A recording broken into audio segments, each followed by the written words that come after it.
Isso aí, galera. Então, vamos começar então a nossa correção aí da prova do TJ São Paulo Interior e Litoral, a parte de informática. Vocês viram que as questões que foram cobradas na prova foram questões aí relativamente simples, questões que foram vistas em aula, questões que no caso você não teve nenhum tipo de dificuldade em responder, né?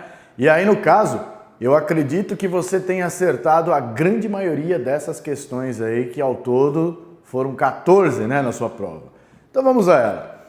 Na primeira questão de informática, que foi a questão 77, ele traz ali, ó, o Windows 10 permite que seu explorador de arquivos possa ser configurado em relação aos arquivos e pastas que manipula.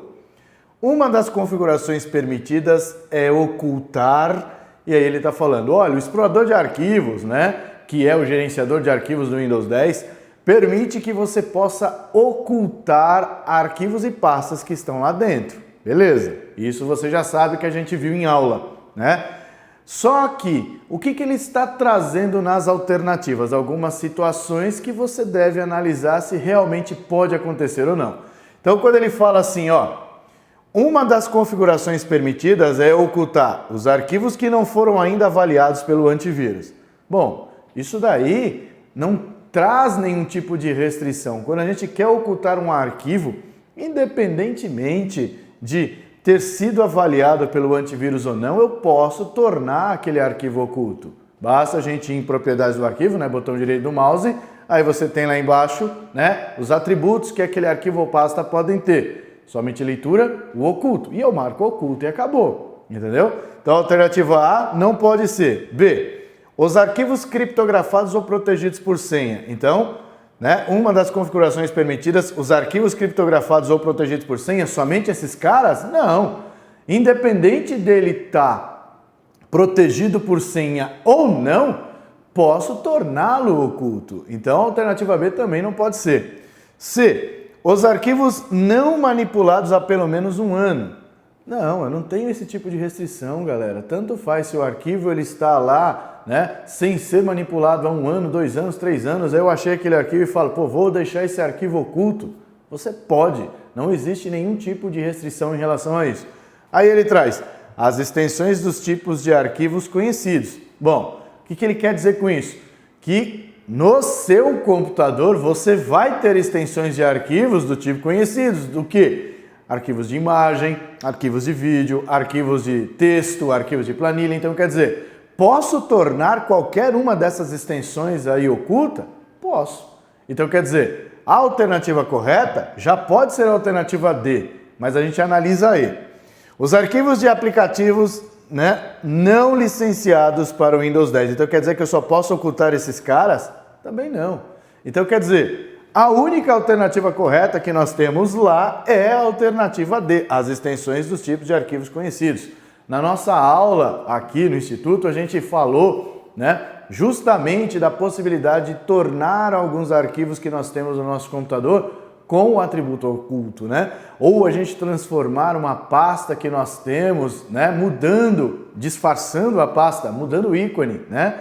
E aí, mudando esse ícone, o próprio, né, o conteúdo daquela pasta fica de certa forma oculto, né? Mas podemos também tornar a pasta oculta e o seu conteúdo também clicando com o botão direito do mouse e indo em propriedades, né, do arquivo ou da pasta. Beleza? Questão tranquila, questão fácil, né? Vamos para a próxima questão. Questão 78. Esta questão, você que foi meu aluno, deve ter lembrado de mim muito nesta hora, porque nas nossas aulas aqui, eu sempre retomava, né, as aulas fazendo perguntas relacionadas ao conteúdo das aulas anteriores. E uma das incessantes perguntas que eu fiz foi justamente sobre este ícone, visão de tarefas. Então aqui a gente comentava a respeito deste botão, falávamos da tecla de atalho correspondente a este botão, fazíamos também comentários a respeito do que é possível fazer com esse botão e veja o que aconteceu. Caiu este botão na prova. Maravilha! Tenho certeza que você acertou tranquilamente esta questão, porque olha só, um usuário de um computador com sistema operacional Windows 10 clicou no seguinte botão presente na barra de tarefas, cujo botão a gente já sabe, visão de tarefas. Esse botão permite a múltiplas áreas de trabalho possam ser criadas ou gerenciadas. B. A lupa do Windows seja ativada para ampliar as informações exibidas na tela. C. A tela do computador seja reproduzida em um projetor. D. Todas as janelas abertas sejam fechadas. E E. A tela seja estendida em um segundo monitor de vídeo conectado no computador. Então, olha só, você já sabe que a visão de tarefas, né, que é aquele botão, permite que você possa exibir as várias áreas de trabalho que o Windows 10 permite que possa ser construído, né? Então eu posso ver as tarefas que estão sendo desempenhadas em cada uma das áreas de trabalho. Portanto, a alternativa correta, alternativa A. Múltiplas áreas de trabalho, né, possam ser criadas ou gerenciadas. Então você está vendo aí que a questão cobrada na prova foi a questão feita e foi a questão vivida aqui no Instituto. Beleza? Vamos para a próxima questão, então. Na próxima questão ele traz ali, ó, questão 79. A seguir é apresentada uma parte do explorador de arquivos do Windows 10.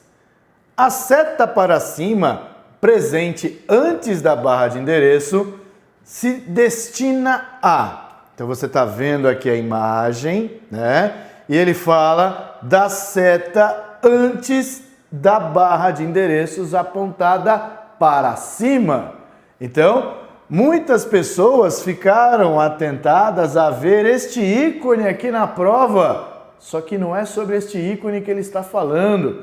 Ele está falando de outro ícone que está lá, de uma seta que está apontada para cima. Sendo assim, fica fácil da gente saber qual que é a resposta correta, porque é essa seta que ele está falando. E essa seta aqui, no caso, vai te levar para, né, a pasta aqui, no caso, este computador. Então, a gente vai subir o nível. Então, ó, levar ao nível acima do atual, ou seja, este computador. Eu estou dentro de downloads. Então, se eu coloco ali, clicando na seta para cima, vou subir o nível. Então, subindo o nível, eu chego para este computador. Beleza? Então, é uma questão aí que exige um pouco de atenção, né? Não confunda com isso aqui, tá? Isso aqui não tem nada a ver com a questão em si. Beleza? Continuando. Questão 80. Na questão 80, ele traz ali uma perguntinha simples sobre iniciar, questão também vivenciada por nós aqui no Instituto, né? Então, você tem lá, ó, Windows 10 e sua configuração padrão permite que o usuário configure o menu iniciar, por exemplo, para... O menu iniciar lista o quê? Os programas que você utiliza, né? Os programas que você usa com uma frequência.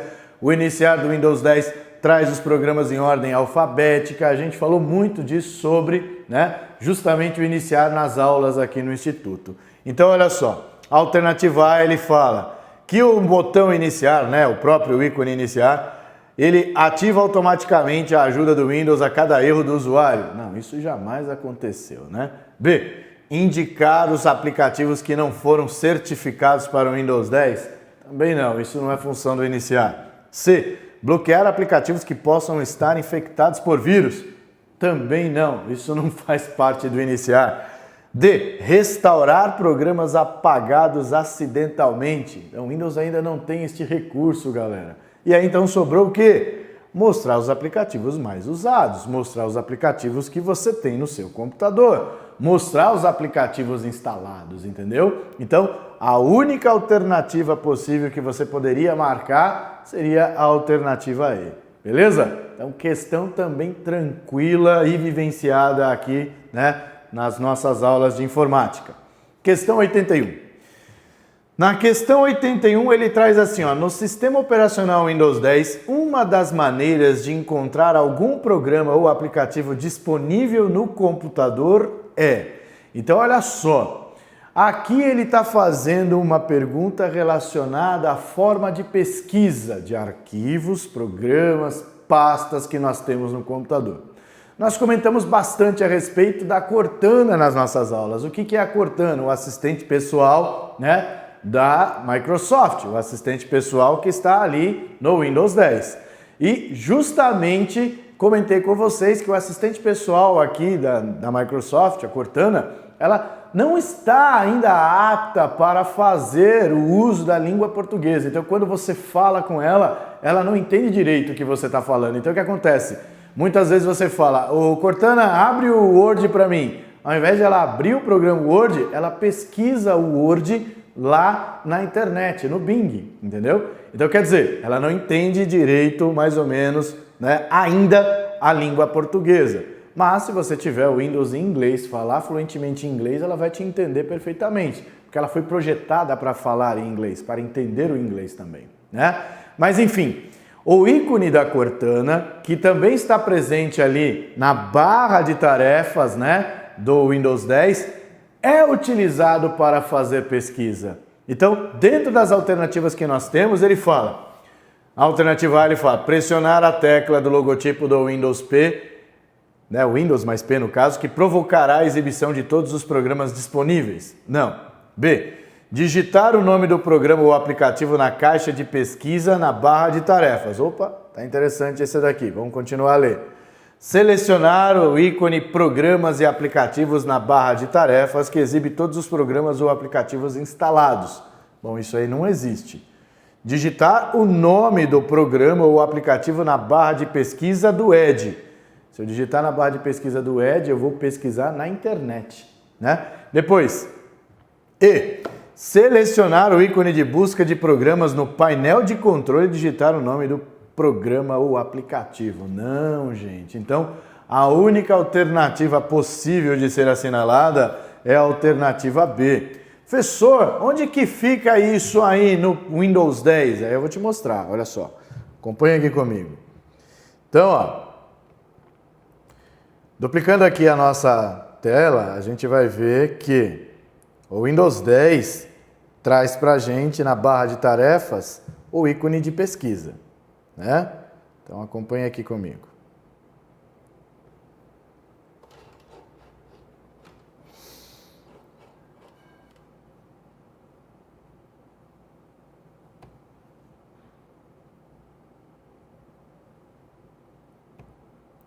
Então, duplicando a imagem lá, vai aparecer na tela de vocês aí justamente, né, a minha apresentação do PowerPoint, mas eu quero que você observe aqui, ó.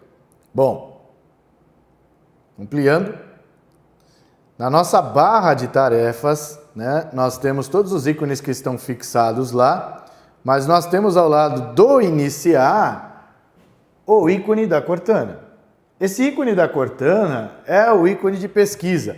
Pode ser exibido a caixa de pesquisa ou pode ser exibido apenas o ícone. Então, como eu tenho vários ícones aqui, eu não deixo a caixa de pesquisa ser exibida, mas é através do ícone da Cortana que ele faz a pesquisa. Então, quando a gente clica aqui, já vai aparecer a opção para você digitar o que você quer pesquisar, certo? Então, é na barra de tarefas que você tem a caixa de pesquisa. Então, nesse caso, a alternativa correta só pode ser mesmo a alternativa B nessa questão. Tudo bem? Beleza? Então, ótimo. Vamos voltar para lá e a gente segue adiante, tá? Então, questão 81, questão tranquila, questão aí também vivenciada por nós aqui, né, do Instituto. Então, alternativa B, já respondemos, vamos para a questão 82. Questão 82, também comentada aqui em prova, desculpa gente, comentada aqui na aula, onde eu afirmava, gente, isso aqui cai em prova, justamente o botão maiúsculas e minúsculas, né? Então a gente viu isso na aula. Então, isso foi muito bom, quando a gente vê o resultado do que a gente aplica na aula ser cobrado na prova. Isso é muito gratificante para nós professores, né? Então, e mais gratificante ainda saber que você acertou essa questão, né? Isso para nós não tem preço. Então veja, ó, questão 82. Em um documento em edição no Word 2016, versão em português em sua configuração padrão, tem-se um parágrafo conforme apresentado a seguir, mercado de peixe. Com esse parágrafo inteiramente selecionado, acionou-se, né, uma das opções disponibilizadas por meio do botão, aí maiúsculas e minúsculas, presente no grupo fonte da guia página inicial do aplicativo. E o resultado foi o seguinte, mercado de peixe. Assinale a alternativa que apresenta a opção acionada a partir desse botão. Então você clica ali, né, na setinha, a setinha vai trazer para você todas essas opções. Ele quer saber qual a opção que era assim e ficou assim. Pô, primeira letra da frase em maiúscula? Não, porque eu tenho mais, né, em maiúsculo. Tudo maiúsculo, alternar entre maiúscula e minúscula, colocar cada palavra em maiúscula. Só pode ser essa, né? Então foi uma questão aí para você acertar tranquilamente. Veja que ela nem cobrou a tecla de atalho dessa ferramenta presente aí no Word, que a gente também viu e estávamos preparados para ela se viesse a ser cobrada na prova, beleza? Que é a tecla Shift F3, lembra? Cada vez que você pressiona a tecla Shift F3, vai alternando entre as opções que estão aqui descritas ali nas alternativas. Beleza? Questão fácil, vamos para a próxima questão. Questão também do Word, olha lá.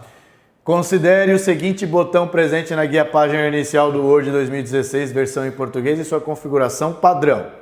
Este botão é o botão de espaçamento entre linhas de parágrafo, professor. A gente viu em aula e é verdade? Viu mesmo, né? Inclusive, eu falei para você, olha, este botão costuma cair na prova e geralmente eles perguntam os tipos de espaçamento entre linhas que existem no Word. E foi justamente isso que ele trouxe para nós. Olha lá. Por meio dele pode-se adicionar espaçamento. Ah, mas aqui ele não está perguntando dos tipos, se é simples, se é duplo, se é pelo menos, se é exatamente. É verdade, não está perguntando. O que ele está perguntando? O que tem aqui dentro? E o que tem ali dentro, né, foi justamente a resposta colocada aqui nessa questão. Então vamos ver lá no próprio Word o que este botão traz para a gente de novidade. Então, duplicando aqui a imagem, a gente vai ver o Word lá. Eu vou ampliar para você justamente lá no grupo parágrafo, onde nós temos o botão espaçamento entre linhas. Estou ampliando aqui, ó, veja. Espaçamento entre linhas, é justamente este botão aqui no grupo parágrafo, certo? Quando eu clico aqui na setinha, observe que ele vai trazer ali algumas opções, é ou não é? Então eu tenho o espaçamento, né, que eu posso optar por um desses aqui, mas eu tenho adicionar espaço antes do parágrafo e também remover o espaço depois do parágrafo. Então, diante disso, a gente consegue ir lá na questão e ver que alternativa é a alternativa correta. Então, vamos até lá. Então, ó, questão também tranquila para você. Poderia até gerar uma dúvida, mas aí vem as dicas que nós sempre falamos nas aulas. Pessoal, cuidado quando ele traz aqui, né, apenas. Porque apenas limita, e quando limita você tem que ficar muito esperto. Não que esteja sempre errado quando coloca o apenas, mas que você deve ficar esperto, com certeza sim. Então veja, ó, na alternativa A ele está dizendo assim, ó, que tipo de espaçamento que a gente pode ter quando a gente clica naquele ícone ali, naquela setinha? Entre linhas de parágrafo, que são os números, bem como antes e depois do parágrafo. Pô, então foi justamente isso que a gente viu lá, pô. Né? Então a gente não tem apenas o espaçamento entre linhas, como você tem aqui nas alternativas sugeridas, né? Então você tem na alternativa B, antes do parágrafo, apenas. Não, nós temos antes do parágrafo. B, né? A gente já falou. C, entre linhas de parágrafo, apenas. Ele existe entre linhas, mas não é apenas. Antes e depois de parágrafo, apenas. Poxa, então você já sabe que o apenas faz essa limitação, né? E a partir do momento que você tem essa limitação, nem sempre, né, não posso afirmar 100% para você que está errado, mas na maioria das vezes está errado, ok? Nesse caso você viu que estava. Ótima questão, vamos para a próxima. Questão 84 diz lá: uma caixa de texto foi inserida em um documento que estava sendo editado no Word 2016, versão em português, e sua configuração padrão. Por meio da guia inserir do grupo texto, botão caixa de texto, foi inserida essa caixa. Aí ele fala, caso se deseje alterar a cor da linha dessa caixa de texto, Basta ajustar esse parâmetro após se. Alternativa A. Dar um clique com o botão direito do mouse em sua configuração padrão dentro dessa caixa de texto e selecionar a opção Formatar borda.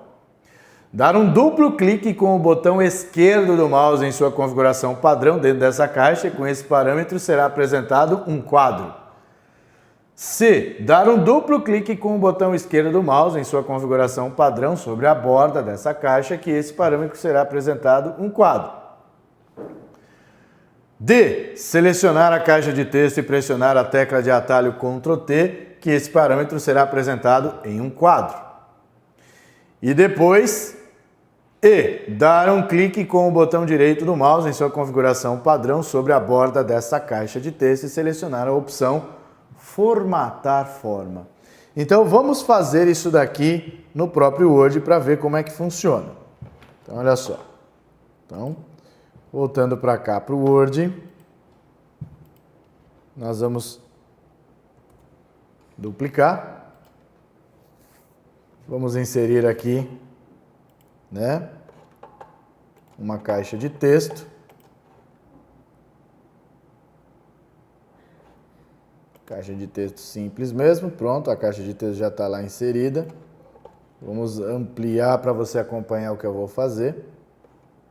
Observe o seguinte, quando você tem aqui, ó, a caixa de texto, um clique com o botão direito do mouse, ele vai abrir para nós o quê?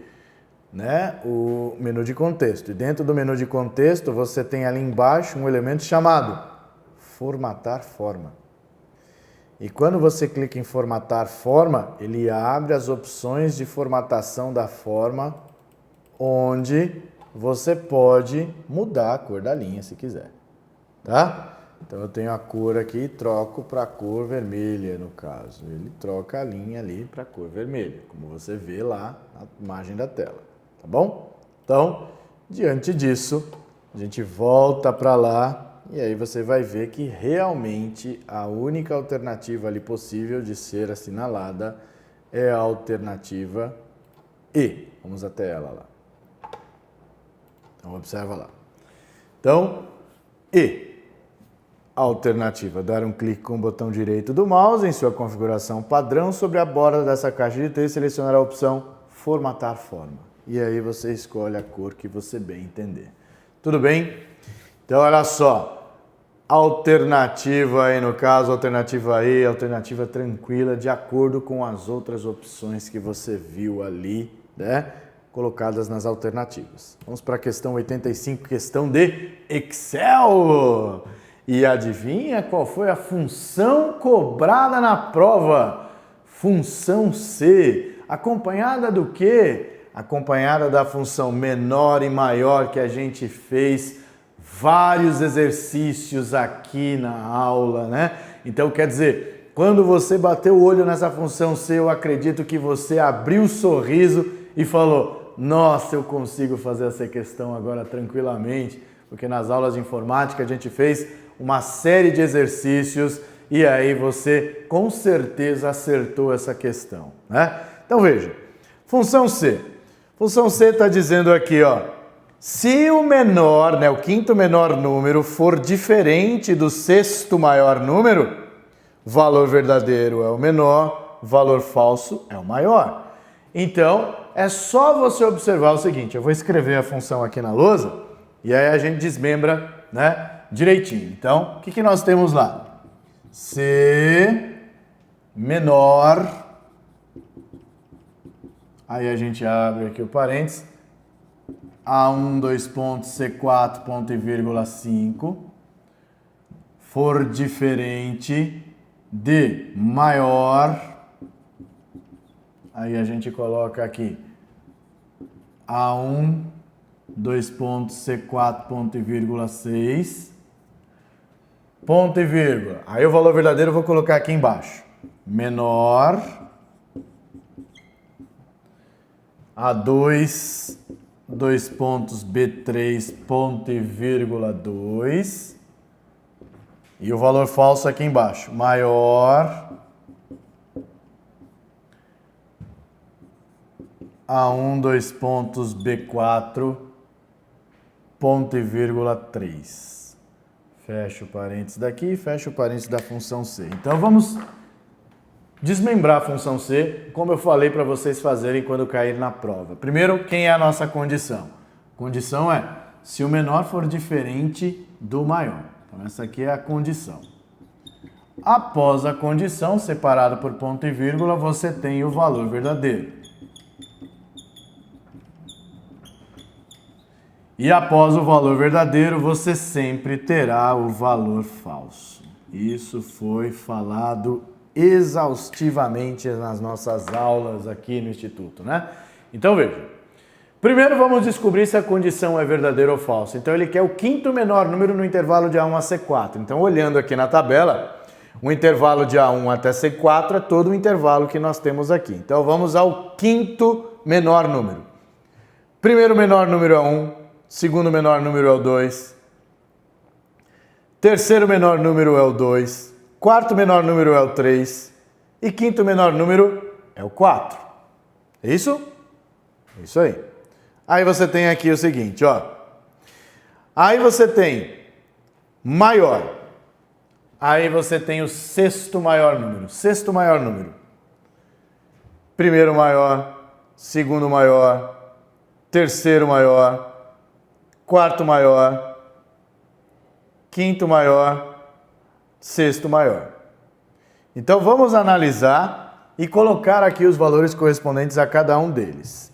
Então, ó, o que ele está trazendo ali na questão 85? Na questão 85, ele está trazendo o seguinte: se o quinto menor número for diferente do maior. Quinto menor número, de A1 a C4. Então vamos colocar aqui. Quem é o primeiro menor número? Número 1. Quem é o segundo menor número? O número 2. Quem é o terceiro menor número no intervalo de A1 a C4? O número 2 também, porque está repetido. Quem é o terceiro? Ali no caso, quem é o quarto menor? O quarto menor é o 3. E o quinto é o 4. Então, olha só. Aí você tem aqui primeiro, segundo, terceiro, quarto, quinto. Aí o que você tem? O quinto menor número é o 4, certo? Agora vamos fazer o sexto maior número. Sexto maior número. Primeiro, segundo, terceiro, quarto, quinto, sexto. Sexto maior número é o 5. Certo? Aí o que você analisa? 4 é diferente de 5? Verdadeiro. Então ele quer saber, aqui no caso, quem é o segundo menor número no intervalo de A2 a B3. Bom, de A2 a B3, quem é o segundo menor número? Primeiro, segundo. Então, o número 2. Alternativa aqui correta, no caso, alternativa B. Beleza? Então, olha só. Professor, por que você foi tão cauteloso ali? Pelo seguinte, nós precisamos observar bem aqui para não confundir quando você tem números repetidos. Se você pula um dos números aqui, pode ser que dê falso, e aí você faria esse cara aqui, né? Então imagina, se aqui fosse 5. E aí o que você ia fazer? 5 é diferente de 5? Não, falso. Aí você faria o valor aqui falso. Fazendo o valor falso, você não traria a resposta correta, que é a resposta do valor verdadeiro, tá? Então sempre analise com cuidado. Condição para descobrir se ela é verdadeira ou falsa. Descobrir que ela é verdadeira, faço somente o verdadeiro. Descobrir que ela é falsa, faço somente o falso. Tudo bem? Então, você viu que foi uma questão tranquila, uma questão aí onde você realmente viu e viveu todas as nossas aulas do Excel. Você viu que as nossas aulas do Excel justamente foram colocadas em prática aí nessa questão. Beleza? Vamos para a próxima questão. Questão aí 86, questão do Excel também. Nessa questão ele traz ali, ó.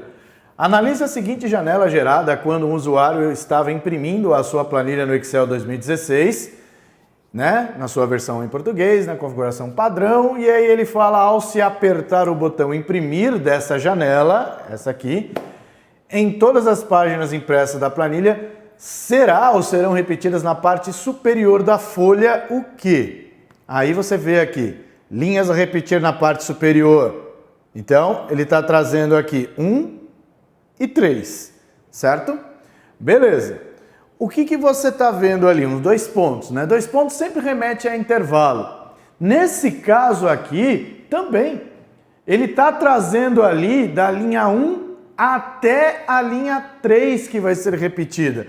Então, se você analisar as alternativas aqui, ó, a linha 2 apenas, a linha 3 apenas, as linhas de 1 a 3, linha 1 apenas, 1 e 3 apenas. Então, você viu que o apenas ali de novo está presente, está limitando. E ali a gente não tem uma limitação. Estamos indo da linha 1 à linha 3. Só que, professor, eu não estou entendendo como é que funciona isso no Excel. Então, eu vou te mostrar. Olha só. Primeiro, onde que fica isso? E depois eu te explico onde se aplica isso, tá? Então, vamos lá. Bom, vamos duplicar a nossa tela ali para você poder acompanhar comigo o Excel.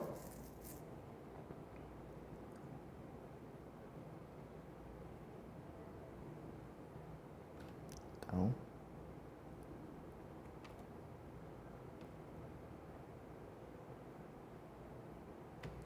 duplicando, olha lá o Excel aparecendo. Ok. Agora acompanha aqui comigo, eu vou ampliar aqui para você acompanhar o que a gente vai falar. Em layout da página, nós temos aqui uma opção chamada imprimir títulos.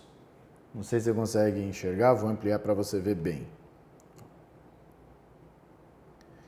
Então você tem aqui, ó, imprimir títulos. Certo?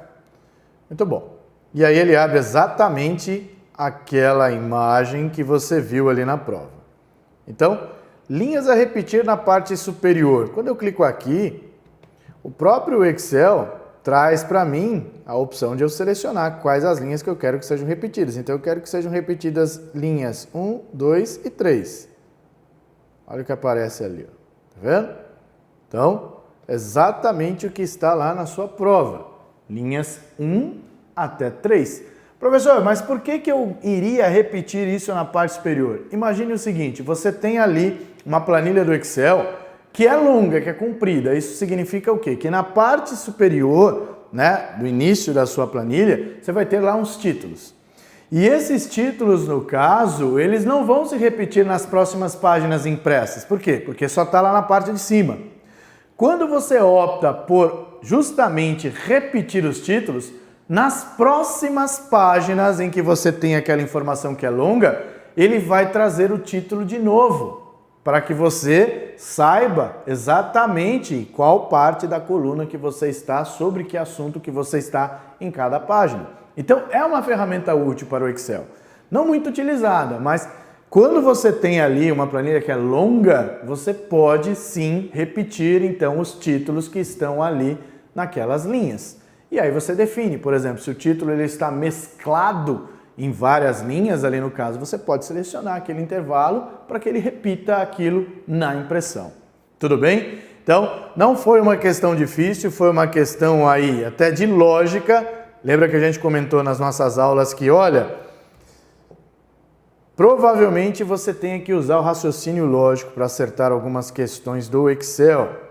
E uma das questões foi justamente essa. Mas aqui você mata facilmente por conta, primeiro dos apenas, e depois por causa do intervalo aqui que ele está trazendo, tá? Então o intervalo da linha 1 até a linha 3. Então neste caso aqui as linhas de 1 a 3. Alternativa correta, alternativa C. Beleza?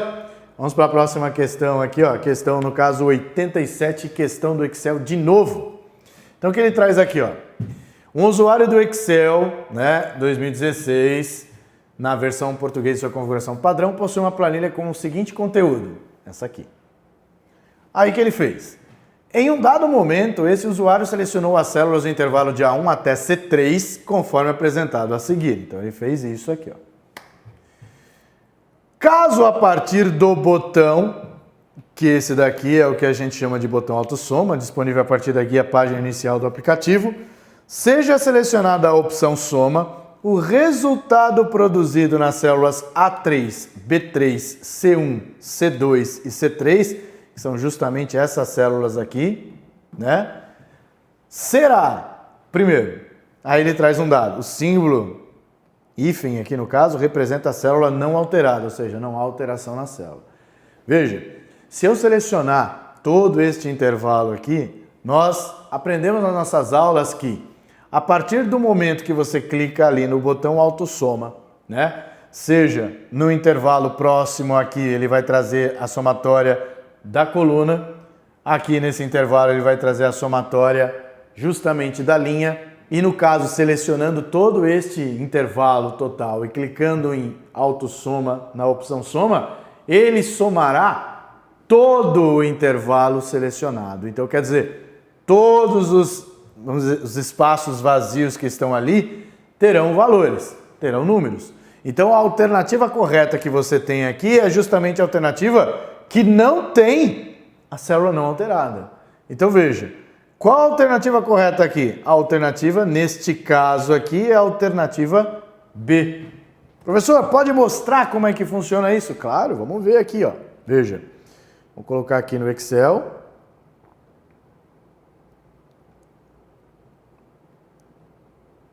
Vamos duplicar aqui para você poder ver. Olha lá. Então, justamente lá no Excel, eu vou ampliar mais um pouquinho para você ver. Vamos colocar aqui, inclusive, as linhas de grade para ficar mais visível. Pronto. E aí a gente coloca exatamente como na questão. A questão aqui foi 1, 2, 3, 4. Aí quando você seleciona de A1 a C3 e clica no botão autossoma na opção soma, que você tem aqui, o que ele faz? Ele faz a somatória de todas as células que estão vazias. Então ele faz a somatória da linha, a somatória da coluna e a somatória da linha. Então quer dizer, eu não tenho nenhuma célula que vai ficar inalterada, que vai ficar ali, por exemplo, sem alteração nenhuma. Ou seja, ficaria vazia. Não, não tenho isso, tá? Então, questão tranquila, cobrada aí pela VUNESP e que você com certeza acertou na sua prova, né? Então, voltando para lá, você vai ver que a questão, né, a alternativa B era a única possível, né? Onde ele tem os valores de cada uma ali das células. Tudo bem? Tranquilo? Vamos para a próxima questão, questão 88, uma questão também ali bem tranquila. Olha lá. Quando você recebe uma mensagem por meio de correio eletrônico, há diversas opções de resposta. Sendo que na opção encaminhar, veja, encaminhar quer dizer, vou enviar tudo o que eu recebi para uma outra pessoa. Então, eu estou encaminhando a mensagem. Na alternativa A, ele diz, se houver anexos na mensagem original recebida, apenas um deles pode ser incorporado à mensagem de encaminhamento. Não. Se eu receber a mensagem com vários anexos, eu vou encaminhar com todos os anexos. B. Na mensagem de encaminhamento não pode ser editado ou alterado o campo assunto da mensagem original recebida. Claro que pode. Posso justamente escrever ali no assunto que estou encaminhando o e-mail que eu recebi de fulano, entendeu? Então, eu posso mudar o assunto sim. C. Se houver anexos na mensagem original recebida, essa só pode ser enviada para um destinatário. Não, eu posso enviar para quantas pessoas eu bem entender, ok? E no D. Não pode haver destinatários em cópia se houver mais de um anexo na mensagem original recebida. Claro que não, gente. A gente não tem esse tipo de restrição nos e-mails, seja para encaminhamento ou para qualquer outra coisa que a gente vá fazer. Então, a única alternativa que sobrou, que foi a alternativa E, é a correta, onde você tem ali, ó, tanto o texto da mensagem original recebida, quanto eventuais anexos são incorporados à mensagem de encaminhamento. Exatamente isso, tá? Então é uma coisa que você vivencia, uma coisa que você faz no seu dia a dia e foi justamente o que nós comentamos nas aulas, né? A gente falou, olha, questões relacionadas a correio eletrônico geralmente são perguntados assuntos do cotidiano de quem usa essa ferramenta, o e-mail. Beleza? E aí nós vamos para a questão 89, questão também tranquila, vista também nas nossas aulas aqui no Instituto. Então veja só, um usuário de um computador digitou o seguinte endereço na barra de endereço do navegador Internet Explorer, https://www.google.com.br. Com relação ao endereço digitado, é correto afirmar que a troca de dados entre o navegador e o servidor do site é criptografada? Bom, HTTPS, emprego de criptografia, a navegação é segura, é verdade. Então a resposta correta já é esta, mas vamos analisar as outras. O site visitado é seguro, ou seja, livre de vírus e outros códigos maliciosos. Não tem nada a ver. O fato de você ter ali, né, a criptografia empregada é que os dados digitados ali estão protegidos. Livres de vírus não existe isso em nenhum site, inclusive. C. É um site de uma organização governamental? Não, não é. Não tem o gov ali, né? No próprio domínio. É um site de uma organização sem fins lucrativos? Também não, né? O Google justamente visa lucro, com certeza, com as propagandas que são realizadas nele. E depois, é um site de uma organização não governamental, né? No caso, .org, né? Então não é. Então, nesse caso aí, só pode ser a alternativa A.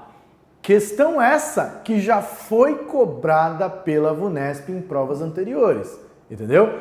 Então, quando a gente fala para vocês, olha, pessoal, estuda as provas anteriores, né, da VUNESP, porque a VUNESP ela é uma organizadora que geralmente repete questões em prova. Isso aqui já é um exemplo, né?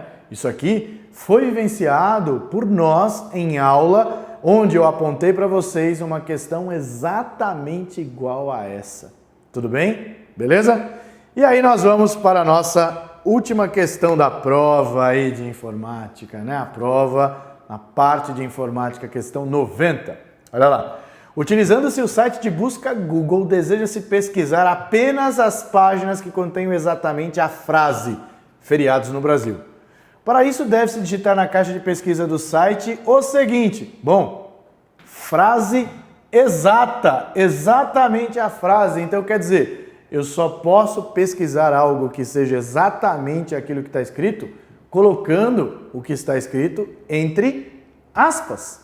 Então, feriados no Brasil, entre aspas, já vai trazer o que a gente está buscando, a frase exata.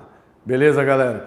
Então, o que você viu aí? Você viu que as questões de prova colocadas ali no caso foram questões discutidas, vivenciadas e, por que não dizer, premeditadas por nós aqui no Instituto. Então a gente, nas nossas aulas de informática, vimos praticamente todas as questões que foram abordadas aí na sua prova do TJ.